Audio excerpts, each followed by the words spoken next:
Welcome to today's edition of Invest Africa Insights, the leading business intelligence service brought to you by Invest Africa. Hello, everyone, and welcome to today's webinar with His Excellency Paul Kagame. I'd like to hand over now to Paul Hinks, the chairman of Invest Africa US. His day job is CEO and co-founder of Symbian Power, and more recently an off-grid mini hydro platform that uses new US technology called My Hydro.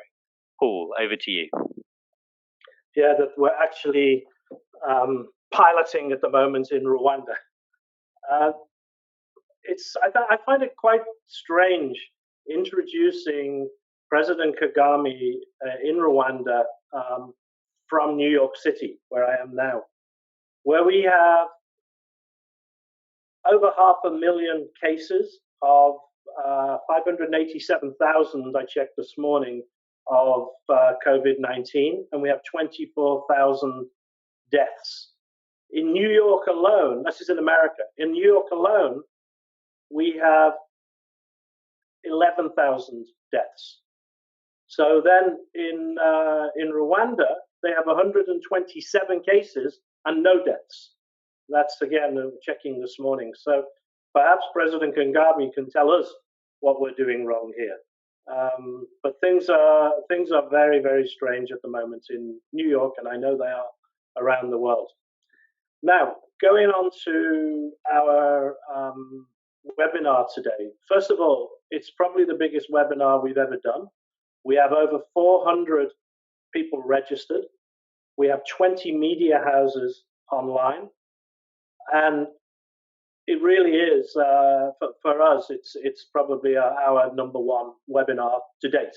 That we've ramped these things up since COVID-19 put us all in our houses. Okay, now in Rwanda, let's get on to Rwanda. I'm fortunate in that I've been an investor in Rwanda. I first went there in 2015. My company, as Alex stated, is in the energy space. And I've had the good fortune to enter Rwanda, deal with the Rwanda Development Board under Claire Akamanzi, the CEO, and just to see how they hold your hand going into the country and help you. Right? At every stage of our investments in Rwanda, we've had nothing but support. It's been an absolute pleasure dealing with mostly young professionals, tertiary educated young professionals in Rwanda who are more than happy to help us. It is a pleasure dealing in a country in the world, let alone Africa, where I really have not experienced any form of corruption. Really, you don't even see traffic policemen stopping you in the streets asking for money, which is what you see in most of the African countries. So it's a special place in terms of being a new investor. Now, the infrastructure in Rwanda, there are great roads, there are new buildings, there's great connectivity, and it's on course for universal access to electricity, which is, again, something pretty much unheard of in most of Africa. And I'm sure President Kagame will be talking about that. Now, just to mention President Kagame, I've got to know him since starting in Rwanda. And he has personally helped whenever we have needed support to make those investments work. He's been absolutely fantastic. I've seen a president that works extremely hard. I've never known of a head of state who works so hard, traveling around the world, attending conferences, talking about the Rwandan experience and why Rwanda is the place to invest. And it really is fabulous to see. Now, I don't want to finish and hand over to Rob without also mentioning the very first thing I ever did when I got to Rwanda and Rwanda Development Board. First thing they told me to do was to go and see the gorillas. And I did that. Anybody who goes to see the gorillas in Rwanda will tell you that they immediately want to invest there. So it's a really beautiful place. Singita, probably the most prestigious hotel lodge chain in Africa, had recently opened last year. Have opened a new lodge in Rwanda. In fact, two new facilities in Rwanda, and many more are doing the same. It's becoming a go-to tourist destination for all of us. So with that, I'm going to hand over to Rob and to President Kagame. I want to thank myself, President Kagame, for agreeing to do this, and I'll hand over to the expert, Rob Herson. Thank you very much. Thank you very much. Thank you very much, Paul Hinks, who's been a terrific friend. And then, Mr. President, it's so generous of you to give up your time to do this. You are an extraordinary man, and I just want to thank you in one separate way. About 6 years ago, I was in Kigali with my dear friend, Kari Gahiga, who is the godfather of my third son. He's a lot taller than my third son. In fact, he's a lot taller than most of my friends. And he's a terrific friend. I know he's listening. And you've been speaking on a panel. There were about 500 people in the audience. And as you finished the panel, you walked down and you walked straight up to me and shook my hand. And that brought me not only fame and fortune, but I've wanted to thank you ever since. People take me seriously now. It's extraordinary. Even my wife. Thank you. Welcome. Thank you, Invest Africa, the team, for making this happen. Paul Hinks mentioned COVID-19 and extraordinary numbers from Rwanda. One thing we know about Rwanda, the numbers are accurate. How have you done this? Well, Rob, first of all, thank you, Paul, for your kind introduction. And Rob, to the question, we are just trying to do our best, like anybody else is trying. You know, it has affected every country, every society in this world. And I don't think there is anybody who can claim to be doing everything right. I think everybody's trying. It's a question of having some people doing more wrong than others, but there is no one who can claim they are doing everything right. This is a new situation we have had to deal with. But like anything else in Rwanda, we give it a try. We do our best, especially when it is life-threatening, when it threatens our population, our people. Then we mobilize and do whatever is possible and within our means to deal with the problem.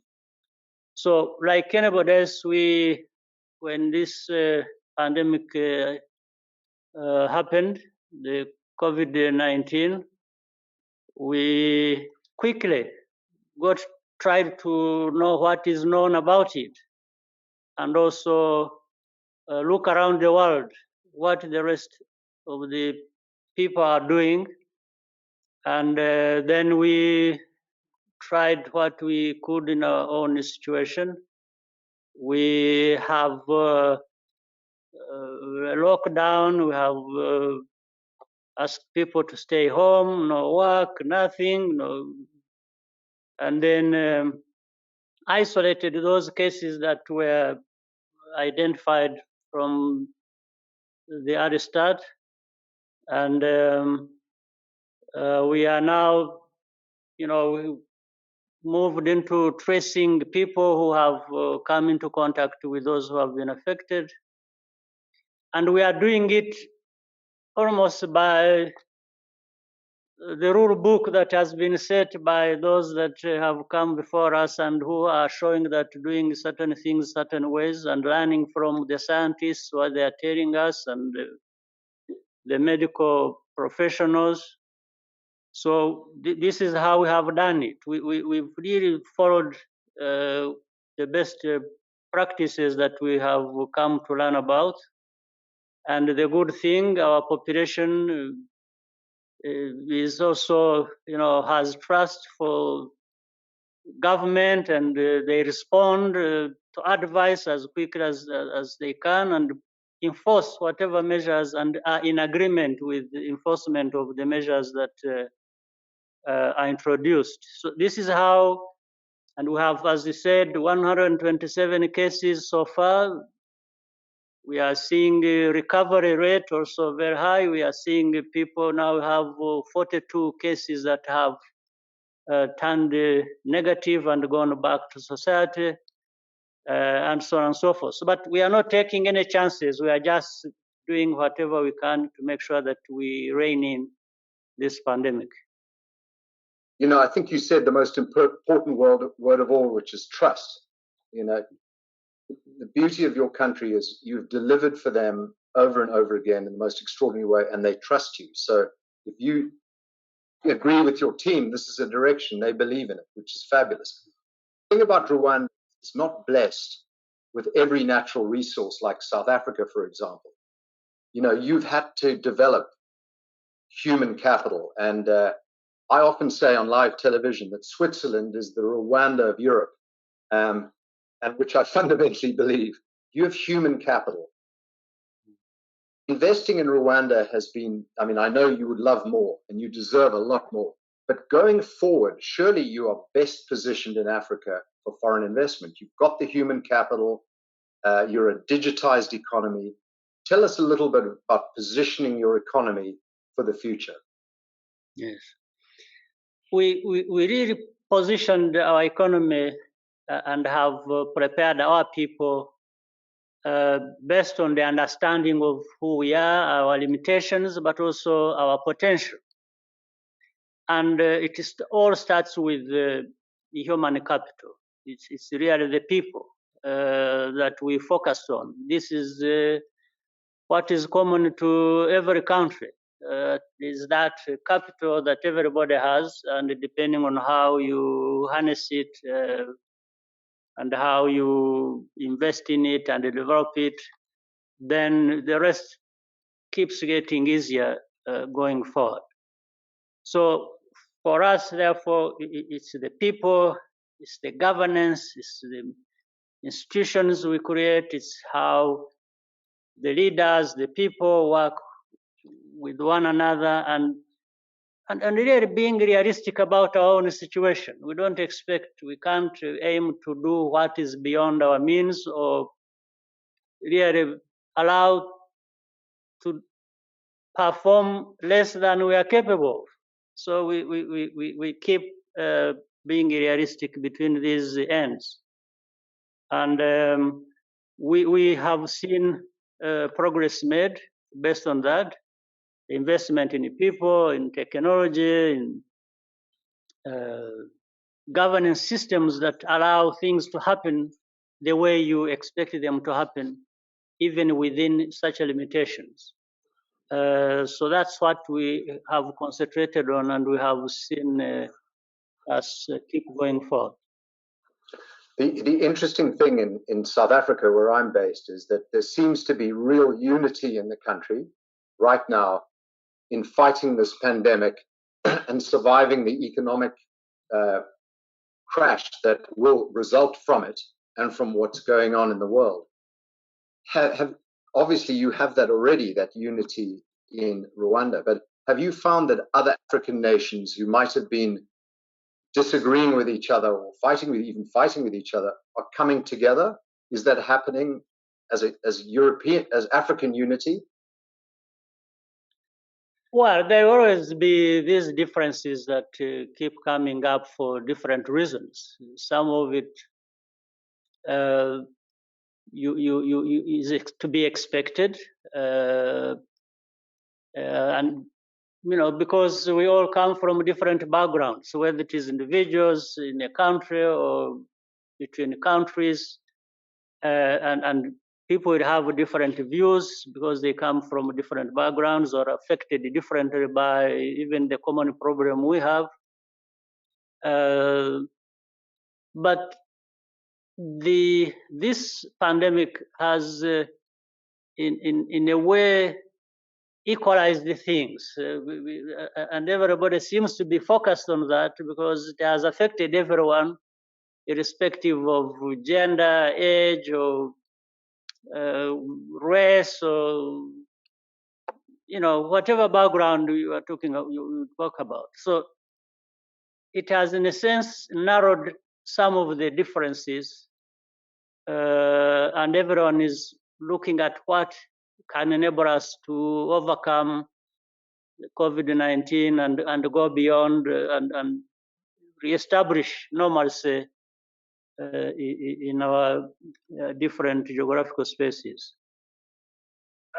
You know, Rwanda's very centrally positioned in East Africa. You have, big economies like growing Ethiopia, Kenya, Uganda, and then you have the always somewhat troubled DRC on one side. Do you think that Rwanda can be a leader in further integration, particularly of that East Africa area, and then maybe more of Africa? Rwanda wants integration, probably wants integration more than anyone else for obvious reasons, which actually part of that you have stated. Rwanda, landlocked in the middle of the continent, neighbors with bigger economies, with all kinds of resources that Rwanda may not have.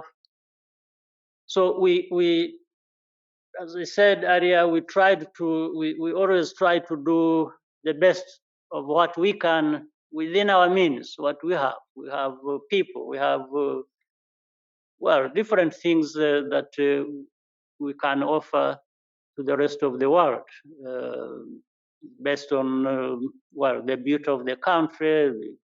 Actually, the natural resources, though limited to a great extent than we see with others. But we also believe integration is good for everyone. Much as I said that we probably need it more than others, I think others need it too, because everyone is better off with integration than they were before.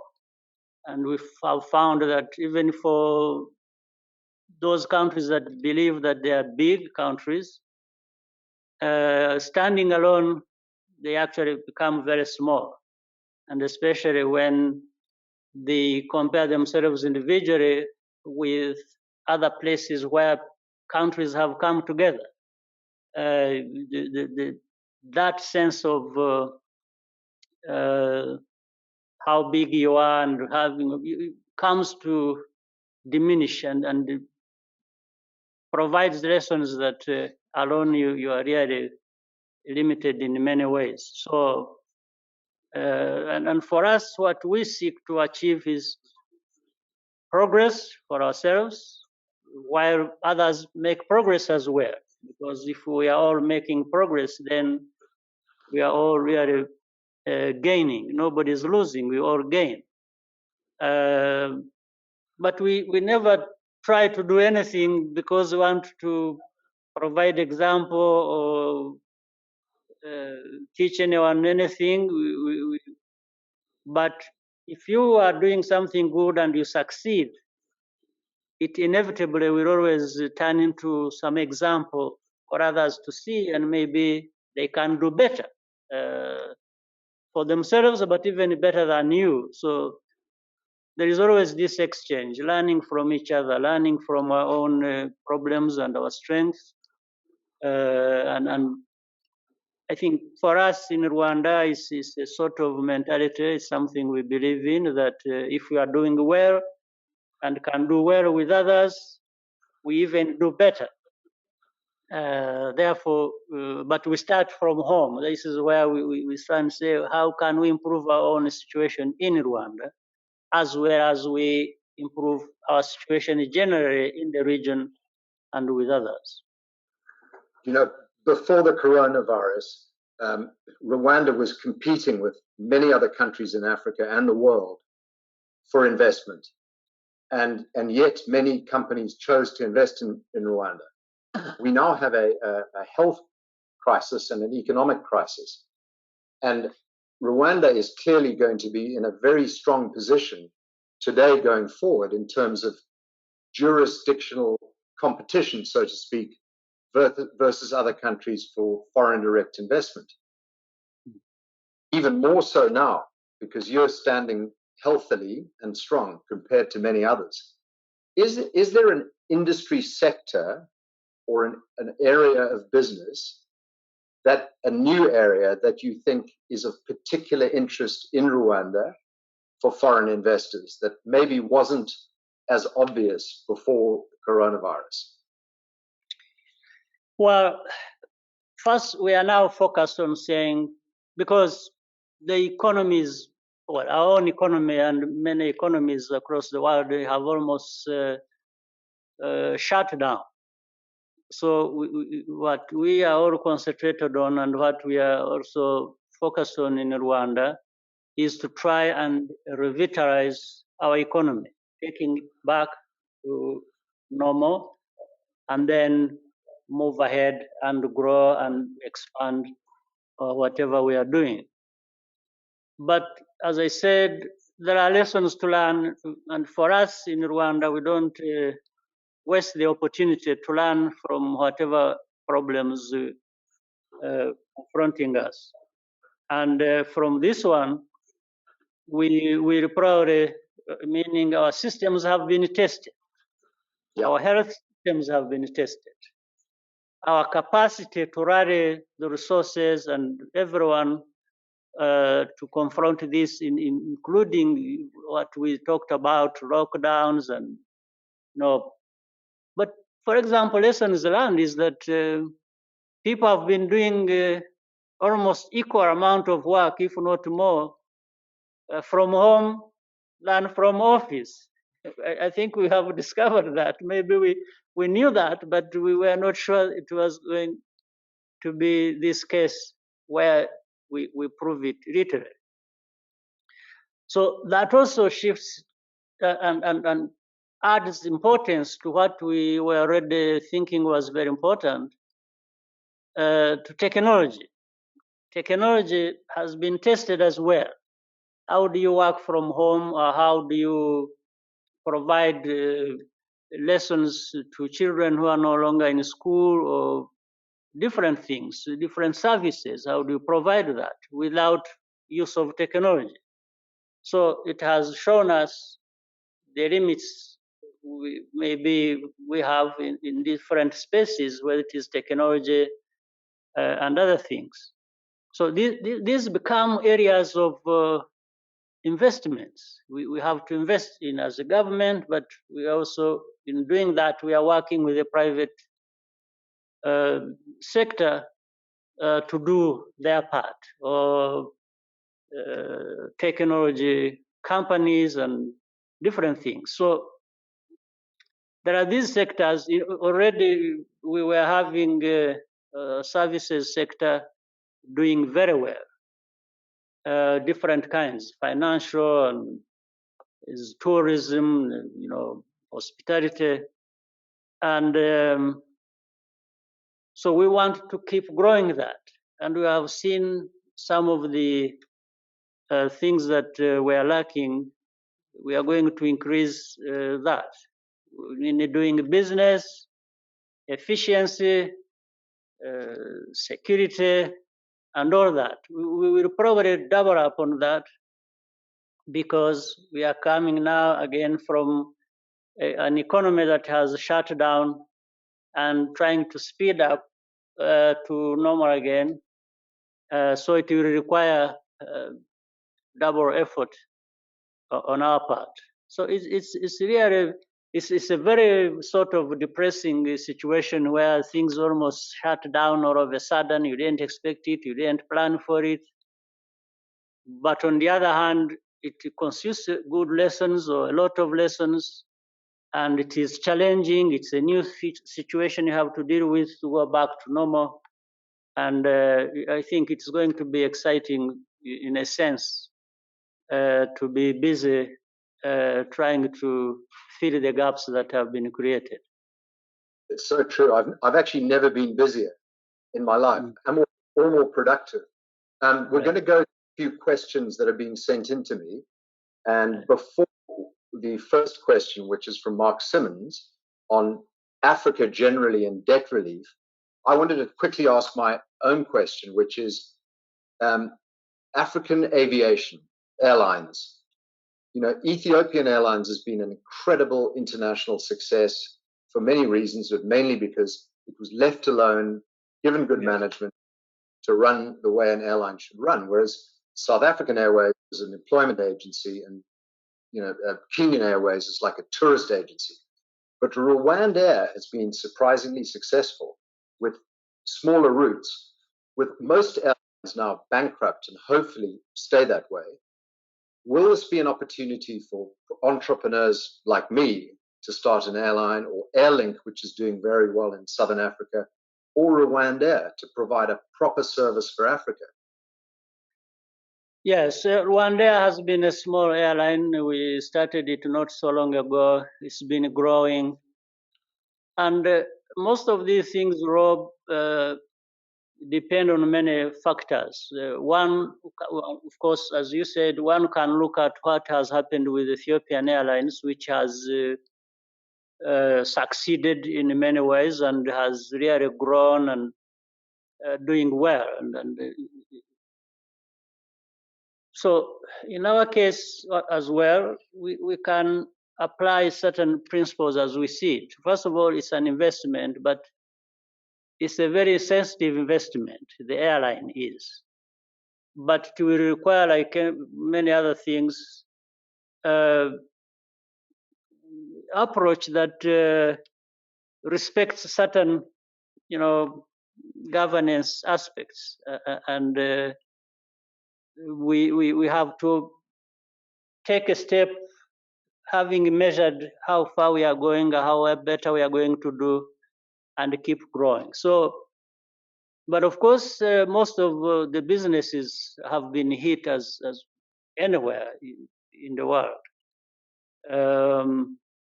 We are going to need to look at how we inject in new resources to revitalize its activities and maintain its growth it was already making.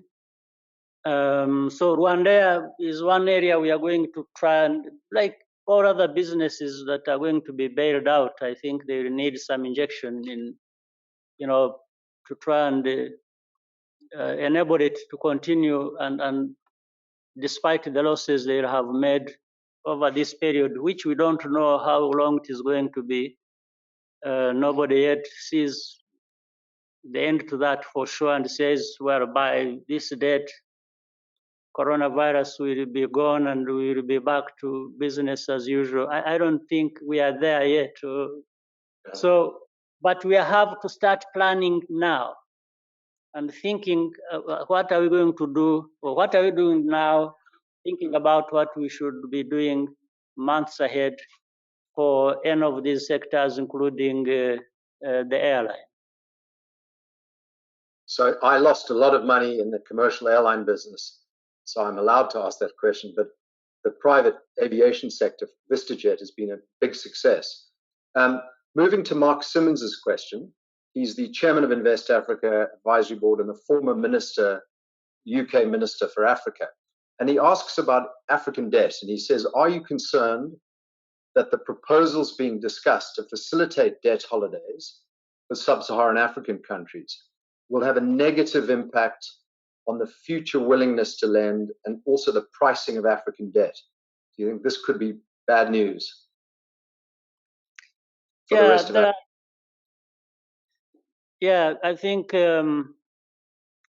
it helps to have debt relief or debt stand still, at least for some time, to allow the monies that we are going to be paid for interest to be invested in the countries where that is needed, to really fill these gaps that are created by this coronavirus. I mean, it's not just Africa. Africa is dealing with debt of this kind and seeking to, be provided with this fiscal space where we can be able to go back to normal. But even now, let's look at developed countries, some of whom are owed this debt. For them, they have the ability and the capacity to throw whatever amount of money they wish, to bail their economies and provide the stimulus for the economies to go back to operate as well as they do.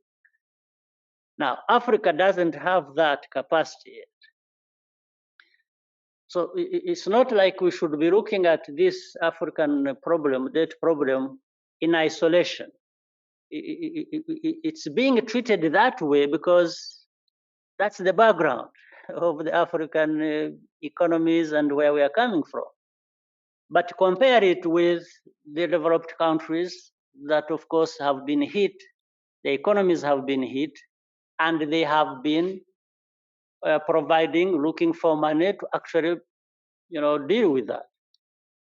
So still, it does not, people need to think about how to approach this particular problem so that exactly we eliminate that future problem that might result from that. But that is necessary for debt standstill to enable Africa to find resources to do what needs to be done, because there are no other sources of such funds to deal with the problem. But and by the way, it doesn't affect everyone equally. Of course, there are some people, like we are talking about the airline business, some doing well, others doing badly. I'm sure even if you gave us all the money we wanted in each country in Africa to say, okay, solve your problem, we are not all going to come out where there are some who will do well or better than others because of different reasons, how they do their business, how they are governed, whether really this money goes to where it should go and solve the problem, whether it is to build the public health infrastructure and systems so that next time they are more resilient to deal with the future pandemics like this and so on. So you can see a problem in that one, but there is another problem we need to resolve, and that is really dealing with this debt issue, which is a burden and which will deny Africa money to invest and deal with the problems, while other countries actually have where they get money from. I couldn't agree more. And in South Africa, I'm just hoping that our president will let private investors run airlines, private investors provide electricity, because we're ready to do it. Let us do it. Don't do it yourselves. We'll run it better than they will, for sure. We have a question from Herman Warren at The Economist. He's actually asked two questions, but I'll ask the second one first, if I may, because it's related. And he asks fiscally, how well positioned is Rwanda to absorb the impact of C-19 and recover? Is Rwanda fiscally in good shape? Our economy before COVID-19 was really doing well. And I think we will continue to do well after this. But fiscally, I think we are ready. We are in a good place to move ahead. And for us already, we are finding some resources with our partners, which we are going to deploy to give us that capacity and that space that is required. We have already received funding from the IMF.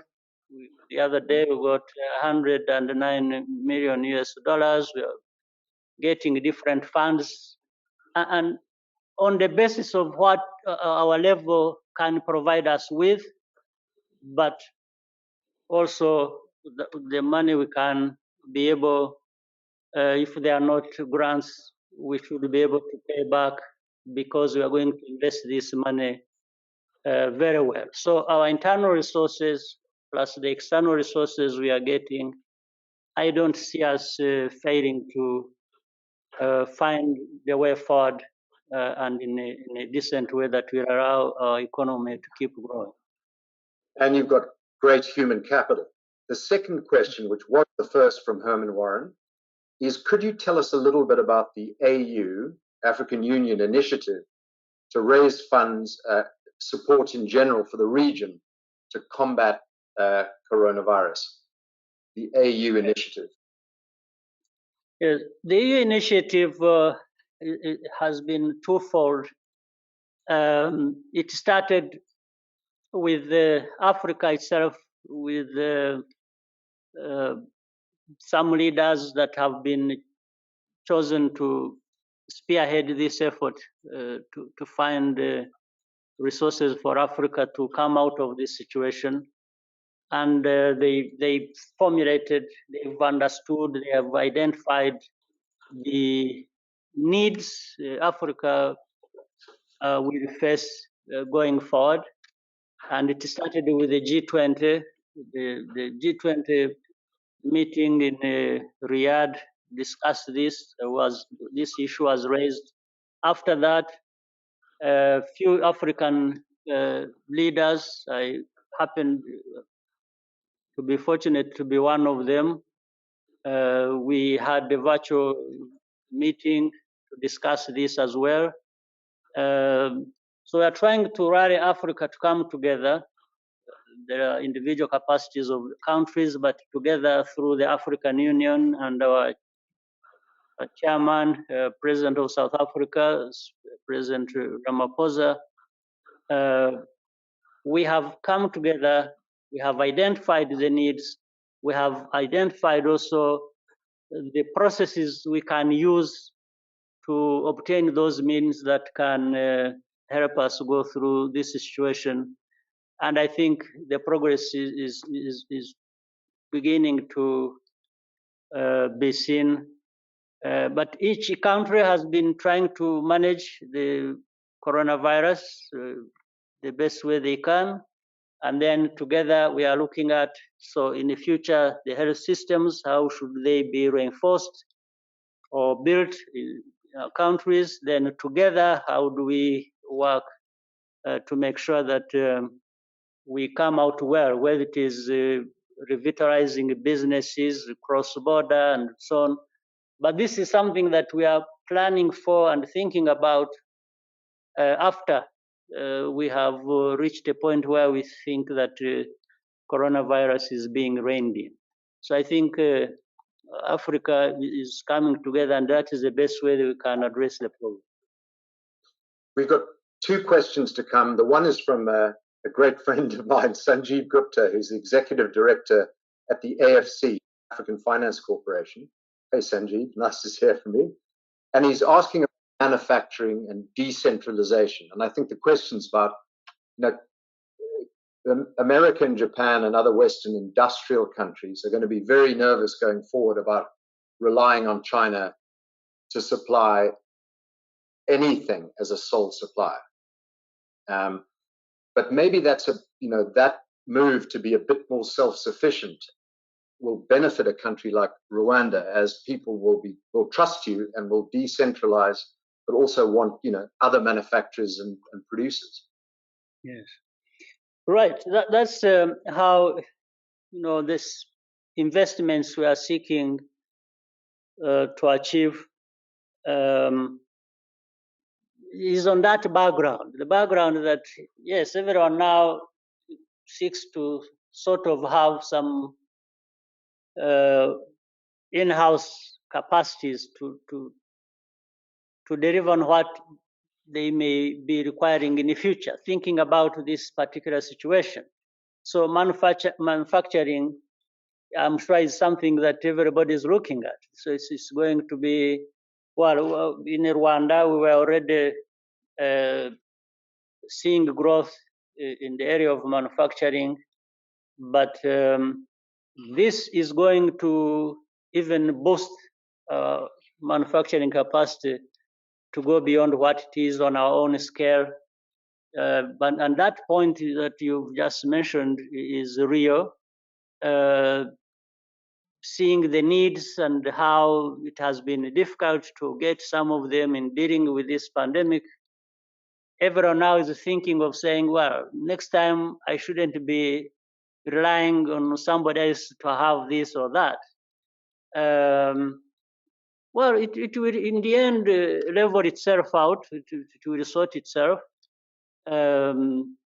People will do what they can do and what makes sense, but also what can find a market for what you are manufacturing. You just don't want to manufacture things even when there is no demand for what you are manufacturing out there. But that is the story I'm saying will more or less level itself out, and people will find they can produce what they need, but also they just don't produce what they need. You produce also for the market beyond what you need. Yes. So the other question is from Zemedena Nagatu, who's another great friend, Zem Nagatu, the chairman of Fairfax Global. And just quickly, I was on a bus about 7 years ago, half-an-hour trip from Libreville to an event. And 2 hours later, we were still on the bus in traffic. And this guy next to me, he and I chatted the whole way, the whole 2 hours, and has become a fantastic friend of mine on my advisory board. His question is, do you believe this crisis is going to force a rethinking of the role of governments around the world? Will people want less government or more government? And will they want a different way in which their economies are managed? Do you think this is a change in government coming, types of government? Well, I think there is always going to be a role of government. There is a role of businesses, the private sector. There is a role for everybody, philanthropists, scientists, and so on and so forth. I think what matters is having the right amount of government in your whatever you are having to deal with. There is the right amount. You can't say there is no government's role. I think there will be government's role. And in fact, in dealing with this pandemic, the lessons we learn, there is a big role, for example, for scientists. We've got to learn from science, and it provides a lot of things for us to be able to do better. There is a role for companies. Companies will do what they need to do. There is going to be a role for government, because government at the end of the day, for example, the lockdown that was necessary to deal with this pandemic was brought about by action of government. Government decides on the basis of the data that is out there and learning from what the scientists are doing. They say, oh, there is lockdown. Scientists themselves cannot lock down society, countries and say, stay home. So they have got to go through government. So government will have to respect this advice from whether it is from business or from scientists or from this. So I think there are many lessons from this, as I said. Some of them are different roles of different entities, whether it is government, private sector, philanthropy, individuals, and so on. But we are also learning in the area of cooperation across the world. How do countries, how is the politics run generally? This is why I started by saying COVID-19 has become an equalizer. I think everybody has come to their senses. We have lived a life where some people are so well off, or they think they are, and they don't care what happens to somebody else or anywhere else. But this virus has brought everybody to say, well, I think I'm better off if the other one is better off as well. And maybe there's nothing I can do about it. Doesn't matter how much money you have in your bank account. or how much powerful you are as a leader of powerful countries or economies, the coronavirus has knocked at the door and said, well, come down to earth, put your feet on the ground, and maybe listen to your people, listen to your colleagues, listen, rich countries, listen to poor countries have to do better and listen to advice given them. And so it's a very interesting thing, but the government has its own role, but we shouldn't give it too much role. We should give it the role they deserve to have. It's funny you say that because when I was at Harvard Business School in the 80s, Jack Welch came to speak, and everyone was packed into this auditorium, and he was talking about unions, and he said, when you're running a business, you're going to get the union you deserve. Okay. And maybe we get the governments we deserve as well. In terms of resetting the economy, it was an expression used by Johan Rupert a few days ago. He's quite an extraordinary man, generous, and has been a real national treasure to South Africa. He said it's a reset of everything, reset of the economy, a reset of governance. It'd be quite interesting to see what happens. But the last formal question, because I know you've got real work to do, is from Nick, who's the CEO of Zaka, Z-A-K-A, which builds digital trust solutions.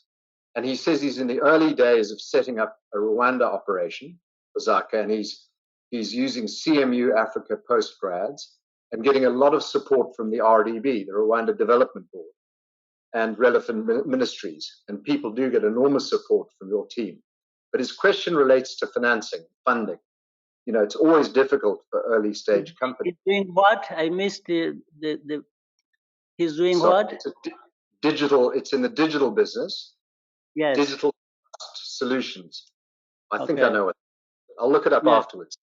Okay. But yeah, he says he's getting a lot of support from your government. Right. But the issue is funding, how to raise money in Africa, in startup companies, anywhere in the world. Do you have any new, fresh ideas on funding? I think even within Rwanda, I'm sure he can find funding for his business because we have taken care of that. We've taken care of the funding for startups, for different businesses. That's why we have created Kigali Innovation City.